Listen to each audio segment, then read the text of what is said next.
아름답고 복된 교회 성도 여러분, 오늘 수요 예배입니다. 오늘은 신념과 신앙의 차이라는 제목으로 창세기 17장 22절로 27절의 말씀을 증거하도록 하겠습니다. 지난주는 새 이름, 새 사람에 대해 증거했습니다. 사라를 통한 아들을 주신다는 약속을 99세 노인 아브라함이 믿지 못했지만 끝까지 기다려주시고 용기 주시고 격려하시는 하나님을 보았습니다. 우리가 하나님께서 계획하신 믿음의 분량에 이르기까지 끝까지 우리와 함께 하시고 기다리시는 하나님이셨습니다. 반드시 이 약속하신 것을 이루시면서 말입니다. 오늘은 불가능을 가능케 하시는 분은 하나님에 대해 증거하려고 합니다. 여기서 분명히 여러분이 알아야 할 것이 이 불가능을 가능케 하도록 하나님께서 역사하실 수 있게 하는 수단이 우리의 믿음이라는 사실입니다. 믿음은 전능하신 하나님께서 인간에게 불가능한 것을 가능하게 역사하시도록 만드는 통로입니다. 그런데 성도 여러분, 신념과 신앙의 차이를 아십니까? 프랑스의 영웅 나폴레옹은 내 사전에는 불가능이 없다라고 말했죠. 신념입니다. 신념을 가졌지만 결국 나폴레옹은 워터루 전쟁에서 패하고 죽고 맙니다. 신념은 하나님 없는 확신입니다. 신념은 그 대상이 인간 자신입니다. 그러나 신앙은 그 대상이 하나님입니다. 신념은 자신이 모든 것을 할 수 있다고 생각합니다. 그러나 신앙은 반대로 자신은 아무것도 할 수 없다고 생각합니다. 그래서 자신이 아무것도 생각할 수 없다고 생각하기 때문에 하나님만 의지합니다. 신념은 자신이 무너짐과 동시에 신념도 무너집니다. 믿음은 자신은 무너질지라도 믿음은 무너지지 않습니다. 바울은 내게 능력 주신 자 안에서 내가 모든 것을 할 수 있다고 말했습니다. 믿음은 모든 것을 할 수 있게 해주신 하나님을 믿는 것입니다. 전지전능하신 주님을 믿을 때 신념으로는 할 수 없는 불가능한 일들이 가능한 일로 일어납니다. 왜냐하면 능치 못할 없는 이 하나님이 역사해 주시기 때문입니다. 오늘 본문은 역시 믿음의 조상 아브라함의 믿음의 결정판을 보는 듯합니다. 하나님의 언약 말씀을 듣고 아브라함은 다시 믿음을 회복했습니다. 역시 하나님이 믿어주니 그 믿음을 저버리지 않고 믿음을 갖게 된 것이죠. 다시 하나님을 신뢰하기로 합니다. 성도 여러분 보세요. 믿음이 순종을 불러옵니다. 하나님께서 언약의 증표로 이 말씀하시고 지켜야 할 것을 포피를 베는 할례를 말씀하셨습니다. 나면서 8일 만에 받아야 할 유아가 아닙니다. 이삭을 낳으면 8일 만에 할례를 하라 이것이 아니잖아요. 물론 나중에는 이삭도 마땅히 할례를 받아야지요. 하지만 지금 적어도 이 순간에 하나님께서 할례를 받아야 할 사람은 다름 아닌 99세의 노인 아브라함에게입니다. 아마 아브라함이 하나님으로부터 믿음의 회복 사건이 일어나지 않았다면 아브라함은 또 빈정거렸을지 모릅니다. 아니 하나님이 늙은이에게 뭐 그렇게 바랄 것이 있습니까? 예? 이제 뭐 바랄 게 있다고 또 할례를 하라고 하시는 거예요. 왜 안 그렇겠어요? 그런데 아브라함이 믿음이 생기고 불가능한 일을 이루실 하나님을 신뢰하니까 과감하게 즉석에서 순종할 수 있었던 것입니다. 이젠 달라졌어요. 자신의 의심과 푸념을 접습니다. 그래요. 믿음은 순종입니다. 이 믿음의 순종을 이제 아브라함에게 요구하셨던 것이고요. 이제 그 믿음대로 달라진 거죠. 자신의 의심은 이제 전혀 나타나지 않습니다. 믿음의 순종을 하나님께서 바라시고 기대하시고 기다리신 거예요. 바로 이 믿음 말이에요. 믿음의 순종. 그렇습니다. 믿음의 조상답게 아브라함이 행동해 주기를 바랬던 것이죠. 우리는 어떨까요? 예, 하나님이 우리에게도 기적을 일으켜 주시기를 바라시지만 바로 이 믿음의 순종, 이 믿음이 생길 때까지 기다리시는 것입니다. 예, 불가능을 가능으로 옮기는 순종의 믿음이 생기고 그 믿음으로 순종하기를 원하시고요. 그때까지 기다리신다는 거예요.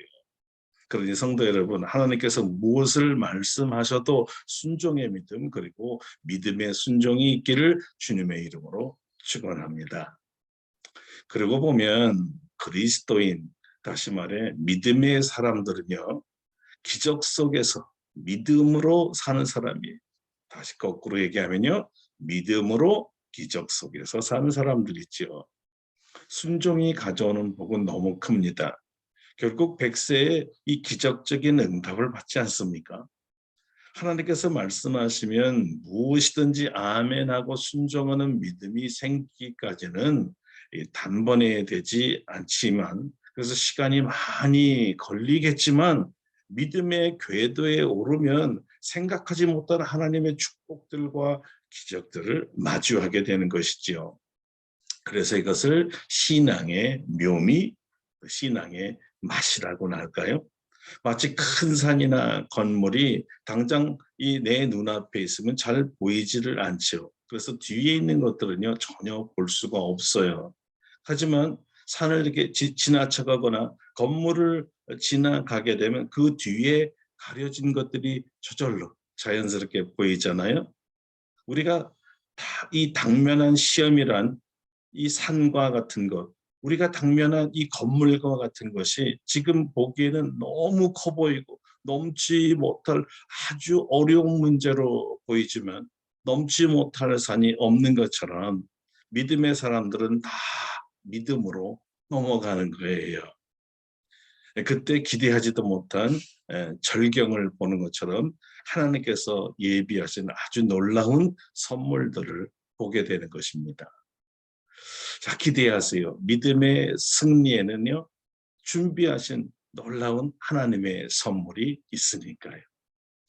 자, 믿음, 미리 말씀드리는 것 같아 적절한 시기인지는 생각해 봐야겠지만, 바로 아브라함이 이삭을 번제로 드려야 할 일생일대 최대 위기와 시험이 오지 않습니까?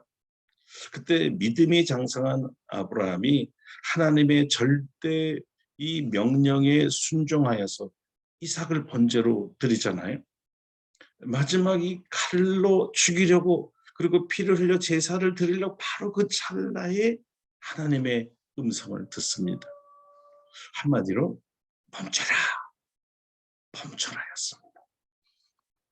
자세한 얘기는 그때 다시 하기로 하고요.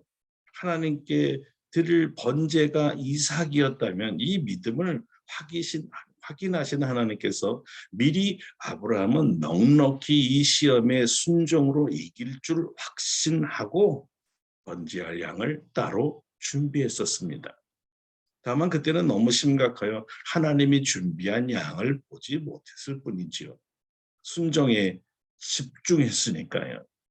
근데 믿음의 순종 뒤에 주변을 바라볼 여유가 생겼을 때 하나님께서 예비하신 양을 보았습니다. 산양이었어요. 시험 뒤에 오는 축복의 선물이지요.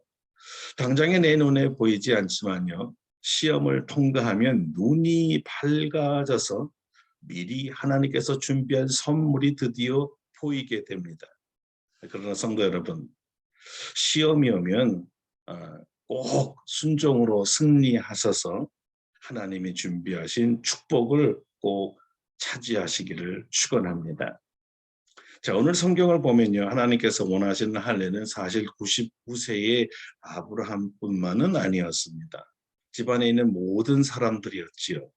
먼저 13살 된 아들 이스마엘입니다. 그리고 남종들이 있었고요. 집에서 태어난 종이나 돈으로 사온 이방인들이나 할례에는 예외가 없었습니다. 이 말은 놀라운 구원의 은총을 기억하게 합니다. 훗날에 예수 그리스도 안에서 믿음으로 구원받을 사람들을 다 예표하고 있기 때문입니다.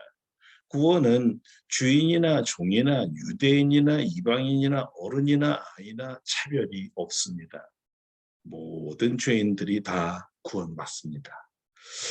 하나님의 자녀가 되는 데는 믿음 이외에 어떤 것도 조건이 될 수가 없습니다. 우리 모두가 믿음으로 하나님의 자녀가 된 줄로 믿습니다.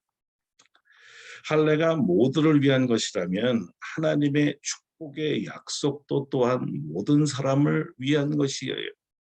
할례는 언약에 속한 징표입니다. 그러므로 남녀노소 출신과 신분과 능력 떠나서 할례를 받은 모든 사람들은 아브라함과 동일한 축복의 언약을 받은 자손이 됩니다. 세례를 받은 사람들은 누구나 하나님의 자녀가 되어 하나님의 상속자가 되는 것과 같은 이치입니다. 우리는 동일한 하나님의 권속이요 시민이요 상속자가 됩니다. 영원한 하나님의 나라에서 영원토록 하나님을 찬양할 하나님의 백성이 되는 것입니다. 자, 여기에 또 아주 놀라운 축복이 바로 이스마엘입니다. 이스마엘이 할례를 받았습니다. 하나님은 이스마엘까지도 언약의 백성 공동체의 일원으로 포함시키고 있다는 사실입니다. 갈라디아에서 바울은 세례를 받은 자들이 받을 축복에 대해 우리를 이렇게 상기시켜 주었습니다. 누구든지 그리스도와 합하기 위하여 세례를 받은 자는 그리스도로 옷 입었느니라. 너희는 유대인이나 헬라인이나 종이나 자유인이나 남자나 여자나 다 그리스도 안에서 하나이니라. 너희가 그리스도의 것이면 곧 아브라함의 자손이요 약속대로 유업을 이을 자니라. 그가 적자든 서자든 아브라함의 씨들이 유업을 함께 받은 것처럼 그리스도 안에서는 유대인이든 이방인이든 먼저 믿었던 나중 믿었던 모두 아브라함의 자손이 되고 약속대로 유업을 이을 자손들이 됩니다. 이것이 복음입니다. 저와 여러분 모두가 아브라함이나 바울처럼 유대인이 아닙니다. 아브라함의 허리에서 나온 자가 아니란 말이죠.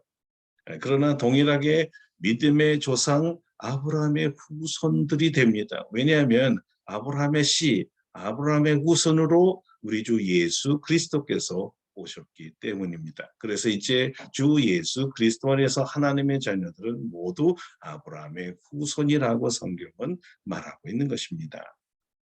하나님의 자녀들 모두 천국 시민으로 살아갑니다. 축복입니다. 하늘에 속한 모든 신령한 복과 그리스도 안에 있는 모든 지혜와 지식의 보화를 우리가 받을 하나님의 자녀들이 된 것입니다. 아브라함을 복 주시려고 택하시고 아브라함을 통해 모든 족속이 받을 이 복을 받기에 아브라함을 복의 근원이라고 했습니다. 마찬가지로 하나님께서 우리에게 복을 주시려고 우리를 택하시고 자녀 삼아 주셨습니다. 에베소 1장 3절입니다. 찬송하리로다 하나님 곧 우리 주 예수 그리스도의 아버지께서 그리스도 안에서 하늘에 속한 모든 신령한 복을 우리에게 주시되. 그렇죠. 저와 여러분을 복 주시기 위해서 우리를 택하신 하나님 아버지를 찬양합니다. 창세기 기자는 그 23절에 특별히 이 날을 강조하고 있습니다. 이 날은 어떤 날일까요? 하나님이 자기에게 말씀하신 바로 그 날입니다. 기념비적인 날이란 뜻입니다. 아주 특별한 날이란 뜻이고요. 내가 불가능하다고 의심하거나 불평했던 그 불신을 회개한 날입니다. 주님의 이 재용서와 재축복과 언약의 축복을 받은 날이지요. 이 축복의 말씀을 믿고 즉석에서 순종한 날입니다. 이 순종의 표시로 자신도 집안에 있는 모든 남자들도 다 할례를 받은 날입니다. 오늘이 바로 우리의 이 날이 되기를 축원합니다. 기념비적인 날이 되기를 축원합니다. 도저히 믿어지지 않고 믿을 수 없고 믿기 싫은 하나님의 약속이 믿어지는 날이 되기를 바랍니다. 하나님의 말씀이 가슴에 꽂힌 날이 되길 바라고요. 믿음의 말씀에 즉각적인 순종이 되는 그날이 되기를 바랍니다. 나만 순종하고 복받는 날이 아니라 우리 집안 식구 모두가 순종하도록 만들어 하나님의 축복 언약 공동체에 합류하는 그런 결단의 날이 되기를 바랍니다. 자녀들과 집안뿐 아니라 믿음의 식구들이 모두 순종하는 아주 특별한 기적의 날이 되기를 바랍니다. 오늘이 바로 아브라함이 기억하고 싶고 후대에 길이길이 전해서 그들도 기억해 주기 원하는 이 날이 되기를 주님의 이름으로 간절히 축원합니다. 기도하겠습니다. 거룩하신 하나님, 우리에게 믿음을 주시고 믿음을 통하여 하나님이 약속하신 모든 것이 이루어지게 해주시니 감사드립니다. 믿음은 기적을 일으킵니다. 오늘이 바로 그 기적을 일으킨 순종의 날이 되기를 원합니다. 하나님의 기적을 바라보며 우리 하나님을 더욱더 경외하고 찬송하기를 원합니다. 그래서 날마다 우리의 삶이 믿음으로 일어난 이 기적으로 인하여 매일매일이 축제의 날이 되도록 축복하여 주시옵소서. 예수 그리스도의 이름으로 기도드립니다. 아멘. 사랑하고 우리 참 복된 우리 성도 여러분, 이 말씀대로 오늘 믿음의 순종이 일어나 여러분과 모든 집안 식구들이 성도들이 다 복을 받는 기적의 날이 되기를 축원합니다. 그러면 또 다음 주에 뵙도록 하겠습니다. 감사합니다.